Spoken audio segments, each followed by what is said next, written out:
Broker Daily Uncut. Broker Daily Uncut. News, views and opinion about what's shaping Australia's mortgage and finance industry. Welcome back. Great to have you with us. Alex, Eva, Costa with you. Broker Daily Uncut, the first one of the new year. Happy New Year. Happy New Year, it is, yeah.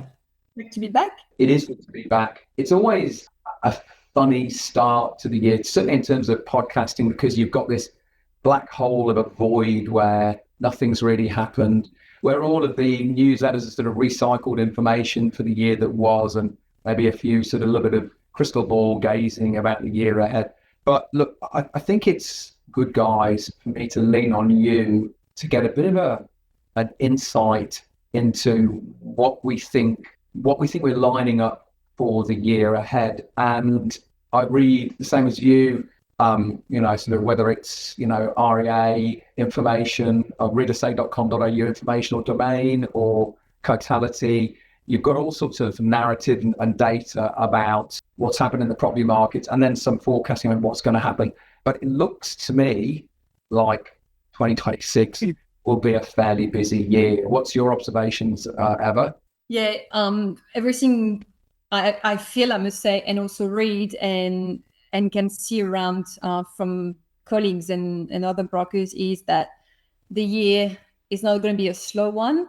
There's lots happening in the background. People are very excited in a good way, or sometimes a bit scared in some instances of what's going to happen with rate and the market. But it's definitely going to be a year with lots happening. And I find lenders as well are a lot quicker moving in one direction or another about policy. And we've seen a lot of changes late last year, and also with rates in last week of December, like by the time the holiday came, the big four banks had increased their fixed rate. So there's a lot happening and very quickly. And I think that the year will be just like that. A lot of things changing very quickly. So brokers will have to adapt constantly. So what kind of an impact on fixed rates will we see? Is it like a kind of a marginal increase, or are we seeing something a bit more substantial? Yeah, we've seen a lot. I think Costa was 0.3 on ANZ last year. Yeah, I think from memory it was something like that. So yeah, a lot of the big majors are moving with fixed rates, which can only mean that they are anticipating a rate increase. I think the next RBA meeting's early February, if my memory serves me correct. So it'll be interesting to see what happens there. But it seems like that the banks have already sort of penciled a rate increase in. Priced in, as you say, 0.3 that's quite a chunk. Solid, yeah. Yeah. Yeah. So they're basically bringing their fixed rate to a similar or a little bit more than what the variable is on currently. So I think that signal pretty clearly what they are expecting for next year. And I think it's a good reminder for brokers as well to be very careful when we do an assessment on what people can do to factor that the rate can go up very quickly. And so whatever people can borrow today, that might not be the case in 3 to 6 months' time. So to factor a buffer in would be quite necessary for the next few months, unless there is things happening that also ease the pressure, which I don't know. We'll see. It's interesting. I don't know how many customers, perhaps you can, either of you can give me some insights here. How many customers do you find come to you and ask about fixing a rate? And I know that you brokers shouldn't be advising around, shouldn't actually proactively be saying, what percentage of your customers about a fixed rate? So it happens more often when it's an owner-occupier property, more than an investment property. And I had actually the case the last week of December, owner-occupier refinance, a big loan, like 2.3 million, I think it was. Client asked me, what should I do? Should I fix? Should I leave it variable? And I said to them, look, the other 3 big banks have increased the rate. NZ is the last one. It's very likely it's going to happen. You should probably go with a fixed rate. If you don't go now and don't pay a lock fee, you're probably going to lock yourself out of it. Luckily, they went ahead with that. They paid the lock fee. It was quite expensive. It was like $1,500 on a big loan like this.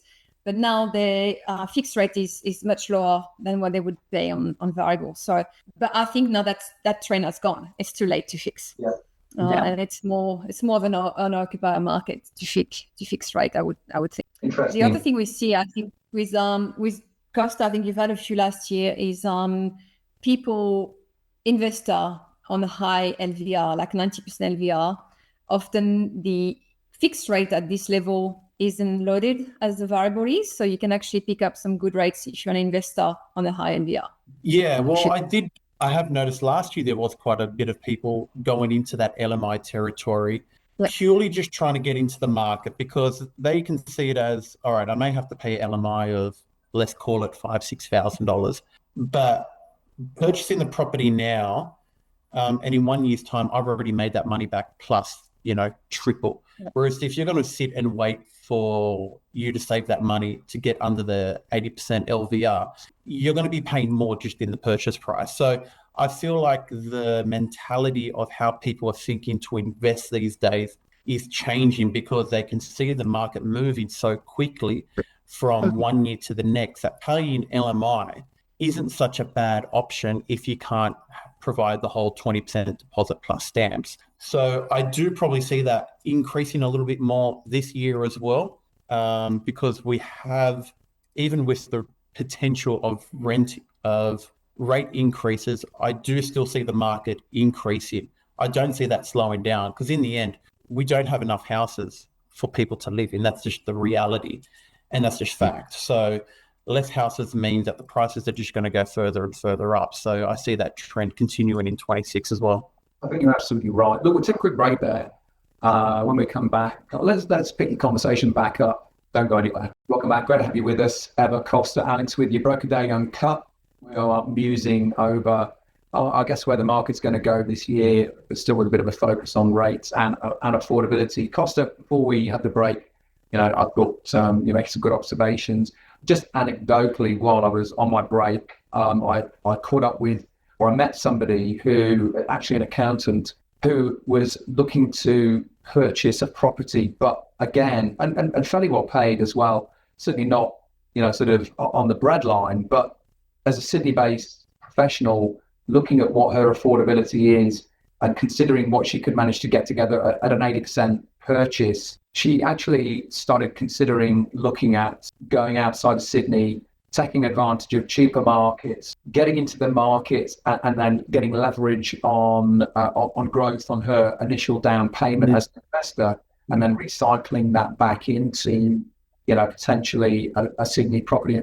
Her price point would have put her at maybe a 1-2 bed apartment in Sydney.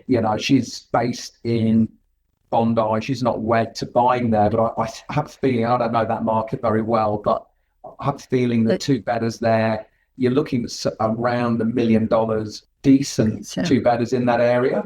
So it was interesting, her mindset. Yeah, it's just interesting, her mindset, as she's the partner of a friend of mine, and her mindset, and being an accountant, shifted to looking at some of the growth markets, that whether there's all sorts of forecasts for big growth in Perth still, in Brisbane and in Melbourne. But yeah, no, she shifted her mindset.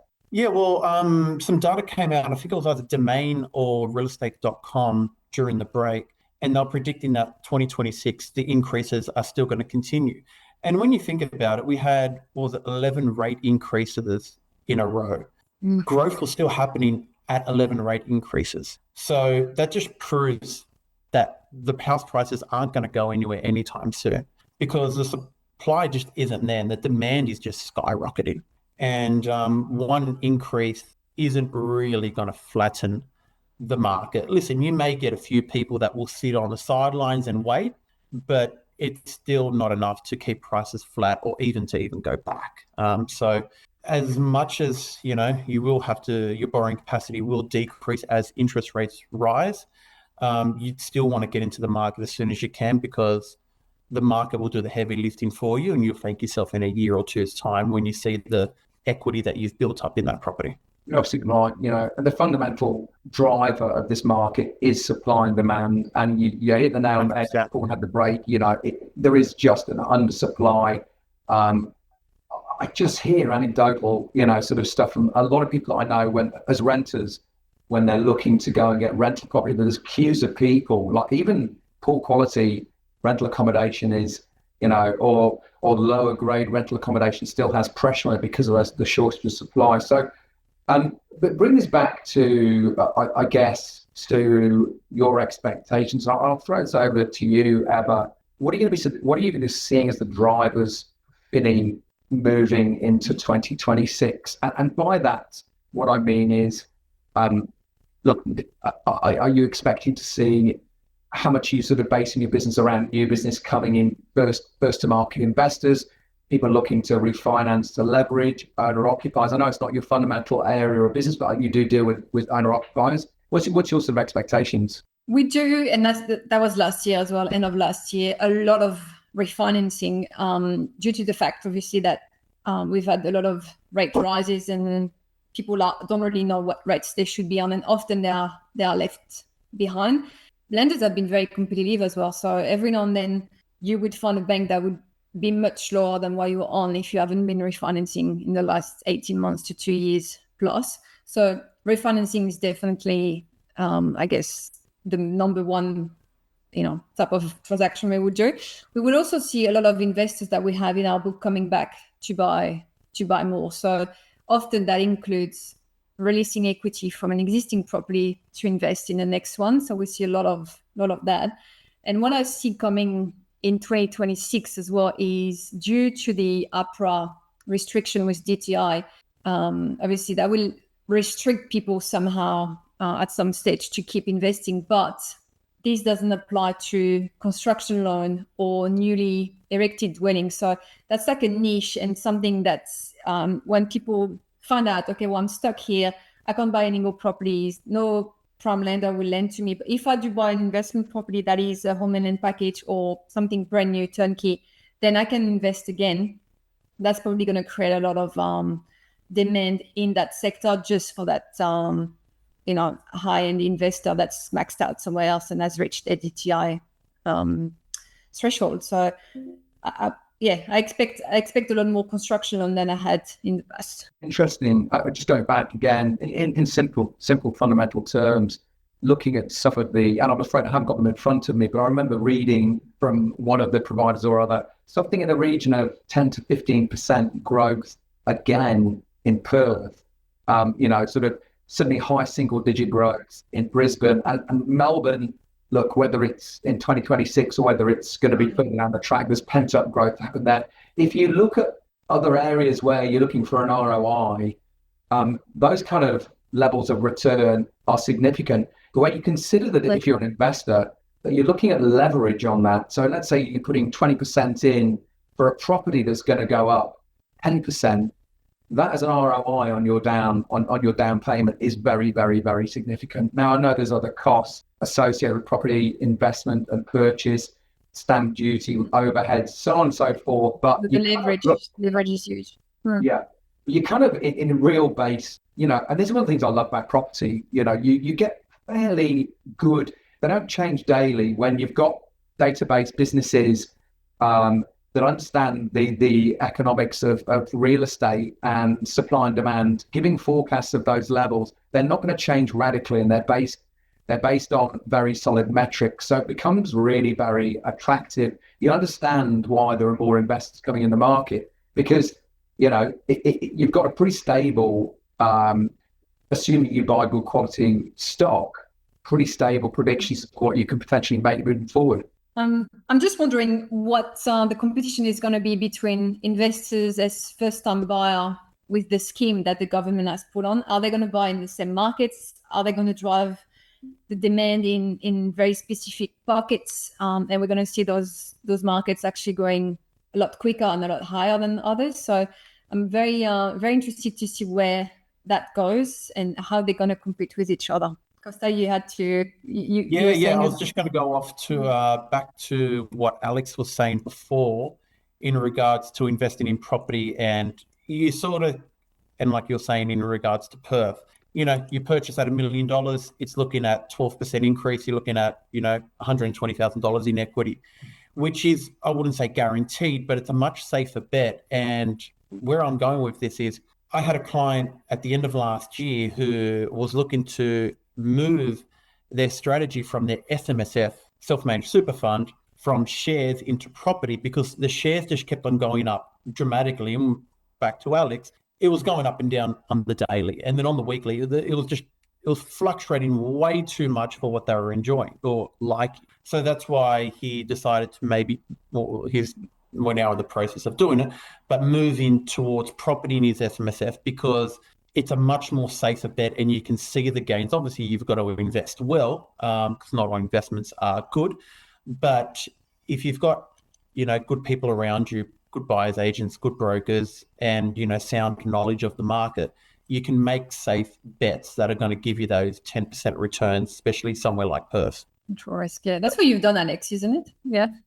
Sorry?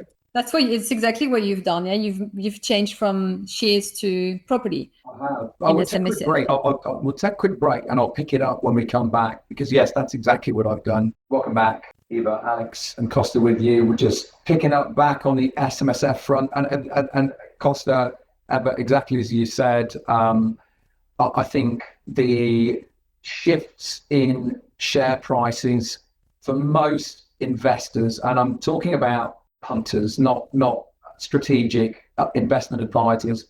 I think that the shifts in share prices are really frightening. And you look at, I don't want to talk about stocks in any great detail, but you look at a bunch of blue chip stocks. Yeah, Macquarie Bank, for example, doesn't get much more solid than Macquarie Bank. It's come a long way off. In technology, Xero, come a long way off.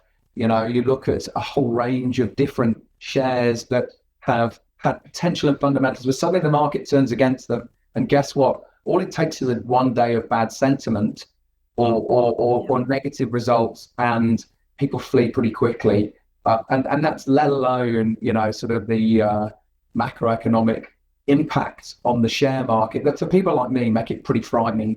And I've seen some of my shares do well, and I've seen some of them do really badly. I've largely got out of my SMSF at a time when at a kind of a net level, I'm ahead and not behind. So yes, I purchased used. I've gone through the process, quite a pretty complex business purchasing in an SMSF, and as per usual, had it done on the day of settlement. Still tying up loose ends. Poor old Rebecca running around like a maniac, helping me get my stuff together. But look, that purchase has been made now.